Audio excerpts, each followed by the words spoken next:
Halo teman-teman semua, selamat datang kembali di channel Dreamworld. Kali ini kita akan mendengarkan sebuah kisah menarik yang penuh dengan pesan moral. Jadi baringlah dengan santai, mari ikuti dongeng kali ini. Cerita kali ini itu tentang kancil yang cerdik dan gagak yang ternyata tak kalah licik. Inilah kisah tentang kancil dan gagak. Pagi hari itu, hutan tampak indah sekali. Udara masih sangat segar, embun menempel di daunan, dan cahaya matahari menembus di antara celah-celah pohon tinggi.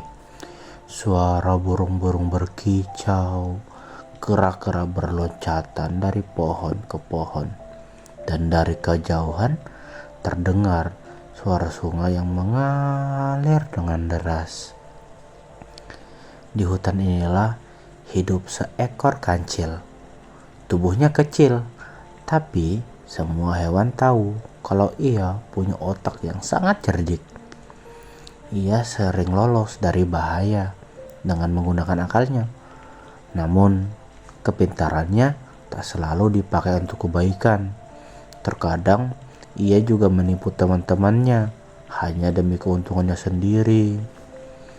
Tak jauh dari sana, ada seekor gagak yang sedang bertengger di sebuah pohon besar. Bulu hitamnya berkilau ketika terkena matahari. Saat itu ia sedang menggigit sepotong daging segar yang ia temukan di pinggir hutan. Baunya sangat menggoda, sampai-sampai beberapa hewan kecil hanya bisa menelan ludah dari bawah pohon melihat sang gagak. Kancil yang lewat tak sengaja tiba-tiba mencium aroma daging itu. Matanya langsung berbinar. Wah, daging nih. Kapan lagi aku bisa mencicipinya? Gumam Kancil sambil menatap sang gagak. Namun, ia tahu dirinya tidak bisa memanjat pohon tinggi atau terbang ke atas sana. Ia harus menggunakan otaknya. Sambil mengusap dagunya, Kancil tersenyum licik. Aku tahu kelemahan gagak. Dia suka sekali dipuji. Aku harus memanfaatkannya, pikir sang Kancil. Dan dengan suara lantang Kancil berkata, "Hai gagak, kau sungguh burung yang luar biasa. Bulu hitammu berkilau seperti batu permata. Sayapmu begitu gagah. Bahkan aku yakin kau adalah burung tercantik di hutan ini." Gagak yang mendengar itu langsung merasa sangat senang. Ia menoleh dengan dadanya yang membusung. "Hei Kancil, apa benar kau menganggapku sehebat itu?" tanya Gagak dengan nada yang sangat bangga. "Tentu saja dong," jawab Kancil dengan cepat. "Tapi ada satu hal yang masih membuatku penasaran, Gagak. Semua burung katanya kagum pada suaramu. Mereka bilang suaramu itu bisa membuat seluruh hutan hening karena keindahannya." "Oh, seandainya aku bisa mendengarnya sendiri," kata sang Kancil. Mendengar itu, Gagak akhirnya semakin bersemangat. Ia ingin segera membuktikan bahwa dirinya memang burung yang sangat hebat. Ia pun membuka paruhnya dan berteriak, "Kak, kak." Sayangnya, begitu paruhnya terbuka, potongan daging yang tadi ia gigit akhirnya terjatuh ke tanah. Dan dengan cepat, Kancil melompat, hap, dan menangkap daging itu, lalu kabur ke semak-semak. "Hahaha, terima kasih untuk dagingnya, Gagak. Suaramu memang keras, tapi kalau soal indah, aku tidak yakin," teriak sang Kancil sambil berlari menjauh ke dalam hutan. Melihat itu, Gagak menatap dengan kosong. Ia sadar ia sudah ditipu mentah-mentah oleh sang Kancil. Kemudian hari-hari berikutnya, Gagak terus memikirkan kejadian itu. Ia merasa bodoh ditipu oleh seekor hewan kecil. Tak bisa dibiarkan. Aku harus segera membalasnya. Aku harus membuktikan kalau aku juga bisa lebih cerdik. batin sang Gagak. Dan sejak hari itu, si Gagak sering melakukan pengintaian terhadap Kancil.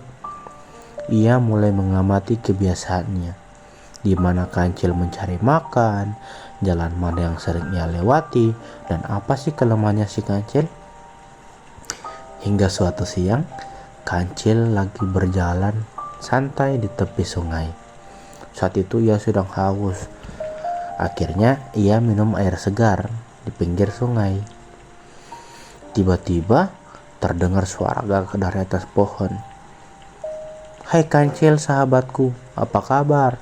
sapa Gagak dengan ramah. Kancil mengerutkan dahinya. "Sahabat? Tumben banget bicara kamu manis begitu." "Benar," kata sang Gagak. "Aku sudah tidak marah soal daging kemarin. Malah aku ingin berterima kasih karena kamu sudah mengajariku untuk tidak sombong. Sebagai balasannya, aku akan menunjukkan tempat rahasia. Ada pohon besar yang penuh dengan buah manis yang ada di tepi rawa. Kamu pasti suka." Mendengar itu, Kancil langsung tergoda. "Wah, serius? Ayo, tunjukin aku jalan ke sana," kata si Kancil dengan semangat. Akhirnya mereka berdua berjalan cukup jauh hingga akhirnya sampai ke sebuah pohon raksasa yang ada di tepi rawa. Buahnya bergelantungan lebat. Ada yang merah, kuning, hijau, banyak sekali. Sangat menggoda si Kancil. Melihat itu, Kancil benar-benar kegirangan. Ia meloncat-loncat berusaha meraih buah itu. Tapi sayangnya batang pohon itu benar-benar licin. Berkali-kali ia mencoba buat manjat, tapi terpeleset jatuh ke lumpur. "Duh, susah banget. Ini gimana caranya aku bisa makan buahnya?" keluh si Kancil. Melihat itu, Gagak tertawa kecil. "Hihi, kasihan banget kamu. Biar aku aja yang ngambilin." Akhirnya si Gagak pun terbang lalu memetik beberapa buah. Tapi alih-alih memberikannya pada si Kancil, Gagak justru memakan buah-buah itu sendiri dengan lahap dari atas dahan. Enaknya. Buah-buah ini manis sekali, segar lagi," kata si Gagak sambil berpura-pura menikmati dengan cara yang berlebihan. "Hei, bukannya kamu bilang buah itu untuk aku?" teriak Kancil dengan kesal melihat Gagak memakan semua buahnya sendiri. "Haha, kamu kira aku lupa dengan kelicikanmu yang kamu lakukan padaku dulu? Sekarang ini giliranmu yang merasakan. Tak selamanya kecerdikanmu itu bisa menolongmu. Hahaha, kali ini akulah yang lebih unggul," balas sang Gagak. Kancil lalu terdiam malu. Ia sadar ia sedang dipermainkan dengan cara yang sama. Akhirnya, sejak hari itu, Kancil mulai belajar sesuatu. Ia sadar kalau ia terlalu sering menipu, lama-lama orang lain tidak akan percaya lagi padanya. Bahkan mereka bisa balik mempermainkannya. Di sisi lain, Gagak pun belajar bahwa terlalu sombong juga bisa membuatnya rugi. Akhirnya, keduanya mulai mengerti hidup lebih baik kalau saling jujur dan saling menghargai. Dan begitulah teman-teman, kisah Kancil dan Gagak yang penuh dengan akal-akal licik, tapi juga penuh dengan pelajaran.